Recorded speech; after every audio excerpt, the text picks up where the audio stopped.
Hi అండి, welcome to creative academy YouTube channel. మనం ఈ వీడియోలో ఎంఎస్ వర్డ్కి సంబంధించిన పార్ట్స్ ఏవైతే ఉన్నాయో, విండో పార్ట్స్ ఉంటాయో, ఆ MS word parts of window గురించి తెలుసుకుందాం. మనకి MS word most popular and widely used word processing application. మనకి ఏదైనా ఒక ఫైల్ మెయింటైన్ చేసుకోవాలన్నా, ఏదైనా ఇన్ఫర్మేషన్ సేవ్ చేయాలన్నా, ఏదైనా ఇంటర్నెట్ నుంచి కానీ ఏదైనా ఫైల్లో ఇన్ఫర్మేషన్ ఏదైనా సేవ్ చేసుకోవాలన్నా మనం కామన్గా వాడేటువంటి అప్లికేషన్ ఏదైనా ఉందంటే అది ఎంఎస్ వర్డ్ అనమాట. ఈ క్విక్ యాక్సెస్ టూల్ బార్ ఏం చేస్తుందంటే, మనకి ఏవైతే రెగ్యులర్గా యూజ్ చేసుకునేటువంటి ఆప్షన్స్ ఉంటాయో, ఆప్షన్స్ అన్ని కూడా మనం ఈ క్విక్ యాక్సెస్ టూల్ బార్లో యాడ్ చేసుకోవచ్చు అనమాట. మనం ఎప్పుడైతే ఈ డౌన్లోడ్ బటన్ ఇక్కడ క్లిక్ చేస్తామో, ఈ బటన్ క్లిక్ చేయగానే మనకి యాడ్ అని చెప్పేసి ఒక ఆప్షన్ వస్తుంది. ఈ ఆప్షన్ క్లిక్ చేయగానే మనం ఏవైతే ఆప్షన్స్ రెగ్యులర్గా యూజ్ చేస్తామో వాటిని క్విక్ యాక్సెస్ టూల్ బార్లో యాడ్ చేసుకొని, ఎక్కడో డిఫరెంట్ ట్యాబ్స్లో ఉన్నటువంటి ఆప్షన్స్ మనం వెతుక్కునే పని లేకుండా రెగ్యులర్గా వాడే ఆప్షన్స్ అన్ని కూడా ఈ క్విక్ యాక్సెస్ టూల్ బార్లో మనం పెట్టుకోవచ్చు అనమాట. తర్వాత మనకి ఏదైతే ఇక్కడ డేటా మొత్తం కూడా ఏదైతే ఆ పర్టికులర్ ట్యాబ్కి సంబంధించిన ఆప్షన్స్ ఏవైతే మనకి ఇక్కడ కనపడుతున్నాయో, డిస్ప్లే అవుతూ ఉన్నాయో, దీన్ని ఏమంటామంటే, ఈ టోటల్ ఏరియాని మనం ఏమంటామంటే రిబ్బన్ అంటాం. సో ఈ రిబ్బన్లో ప్రతి ట్యాబ్కి ఒక రిబ్బన్ ఉంటుంది. ఆ రిబ్బన్లో ఆ ట్యాబ్కి సంబంధించిన ఆప్షన్స్ అన్ని మనకి డిస్ప్లే అవుతాయి అన్నమాట. తర్వాత ఎక్కడైతే మనకి టాప్లో డాక్యుమెంట్ నేమ్ ఎక్కడైతే డిస్ప్లే అవుతుందో బార్, దాన్ని ఏమంటామంటే టైటిల్ బార్ అంటాం. జనరల్గా ఈ టైటిల్ బార్లోనే మనకి క్విక్ యాక్సెస్ టూల్ బార్ కానీ, మినిమైజ్, మ్యాక్సిమైజ్, క్లోజ్ బటన్స్ కానీ ఇవన్నీ కూడా మనకి ఇక్కడే ఉంటాయి. తర్వాత టాప్లో లెఫ్ట్లో మనకి రూలర్స్ ఉంటాయి. దీన్ని ఏమో హారిజాంటల్ రూలర్ అంటాం. అలానే లెఫ్ట్ సైడ్లో ఇక్కడ ఉండేదాన్ని ఏమంటామంటే వర్టికల్ రూలర్ అంటాం.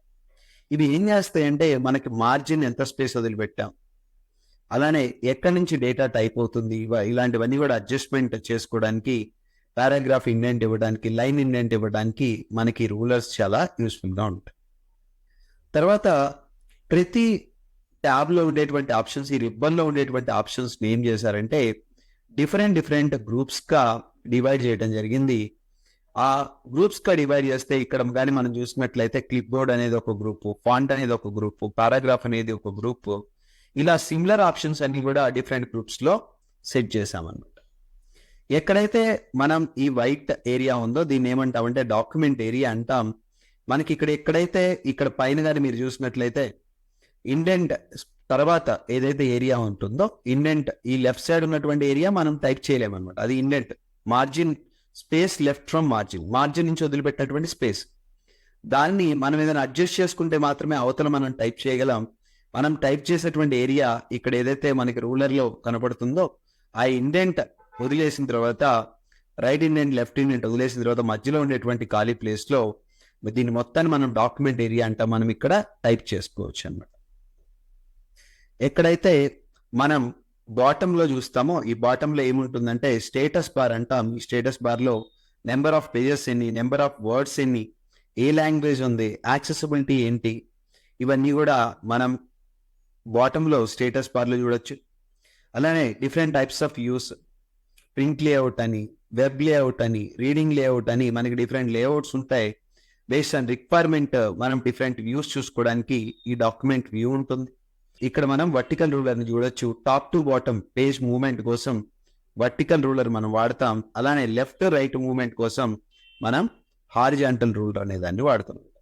ఇలా జూమ్ కూడా మనం కంట్రోల్ చేసుకోవచ్చు. జూమ్ పర్సంటేజ్, ఎంత జూమ్ పర్సంటేజ్ ఉండాలో కూడా మనం ఇక్కడ Zoom level only view purpose కోసం పెంచుకోవడం, తగ్గించుకోవడానికి మనం ఇక్కడ జూమ్ అనే దాన్ని కూడా వాడుకోవచ్చు. ఇలా మనం డిఫరెంట్ పార్ట్స్ ఏవైతే ఉన్నాయో వర్డ్ విండోలో, ఆ పార్ట్స్ అని కూడా మనకి తెలియటం వల్ల ఇంకా ఎఫెక్టివ్గా దాన్ని అప్లికేషన్ మనం యూజ్ చేసుకోగలుగుతాం. అలానే టాప్లో మనకి ఇక్కడ టైటిల్ బార్లోనే మినిమైజ్, మ్యాక్సిమైజ్, క్లోజ్ ఉంటాయి. ఏదైనా స్టేటస్ బార్లోకి మినిమైజ్ చేయటం, రీస్టోర్ ఆర్ మ్యాక్సిమైజ్ చేయడానికి మధ్యలో బటన్ ఉంటుంది. అలానే క్లోజ్ చేయడానికి క్లోజ్ బటన్ ఉంటాయి. ఇలా మనకి different parts MS word screen మీద మనం యూజ్ చేసుకోవచ్చు. Thank you.